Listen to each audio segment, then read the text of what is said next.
ஒரு சுவையான தக்காளி தொக்கு எப்படி செய்யலான்னு பார்க்கலாமா? இது வந்து பார்த்திங்கன்னா சப்பாத்திக்கு செம்ம டேஸ்ட்டாக இருக்குங்க. அது எப்படி செய்யலாங்கிறத பார்க்கலாம். ஃபஸ்ட்டு வந்து பார்த்திங்கன்னா 3 நாட்டு தக்காளி பழம் எடுத்து கட் பண்ணி எடுத்துக்கிட்டு, அதுக்கப்புறம் ஒரு பெரிய வெங்காயத்தை கட் பண்ணிக்கலாங்க. அதுக்கப்புறம் ஒரு பச்சை மிளகாய், நல்ல பெரிய பச்சை மிளகாய், அதையும் நல்லா சின்ன சின்ன பீஸாக கட் பண்ணிக்கிட்டேன். இந்த தக்காளி தொக்கை நான் வந்து இண்டக்ஷன் அடுப்பில் தாங்க செய்ய போகிறேன். ஃபஸ்ட்டு வந்து கடாயை நல்லா சூடு பண்ணிக்கலாம். எண்ணெய் ஊற்றுனதுக்கு அப்புறம் பட்டை, கிராம், சோம்பு, சீரகம் எல்லாம் போட்டு தாளிச்சதுக்கப்புறம் கட் பண்ணி வச்சிருந்த வெங்காயத்தை நல்லா சேர்த்து நல்லா பொன்னிறமாக ஆகிற வரைக்கும் நல்லா வதக்கிக்கலாங்க.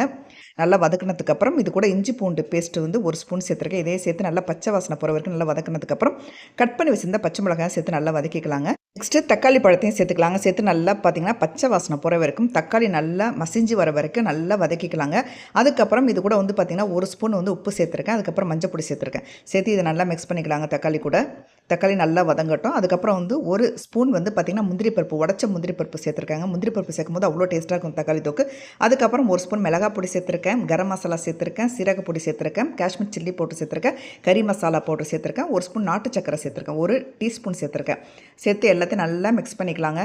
எல்லா மசாலாவும் சேர்த்ததுனால பார்த்திங்கன்னா அவ்வளோ டேஸ்ட்டாக இருக்கும். இந்த தக்காளி தொக்கு செய்யும் போது எக்ஸ்ட்ரா கொஞ்சம் எண்ணெயை நான் சேர்த்துக்கிட்டாங்க. எண்ணெய் சேர்க்கும் போது இன்னும் நல்லாயிருக்கும், நல்லா சாஃப்ட்டாக இருக்கும் அந்த தக்காளி தொக்கு. அதுக்கப்புறம் ஃபைனலாக வந்து பார்த்திங்கன்னா கருவேப்பிலை, கொத்தமல்லி, அதுக்கப்புறம் புதினா போட்டு நம்ம வந்து நல்லா கிண்டிக்கலாங்க.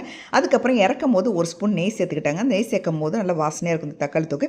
இது வந்து பார்த்திங்கன்னா சப்பாத்திக்கு அவ்வளோ டேஸ்ட்டாக இருந்துச்சுங்க. நீங்களும் அந்த மாதிரி ட்ரை பண்ணி பாருங்கள். இட்லி, தோசை கூட நல்லாயிருக்கும். இந்த வீடியோ பிடிச்சினா மறக்காமல் லைக் பண்ணிவிட்டு சப்ஸ்கிரைப் பண்ணுங்கள். தேங்க்யூ.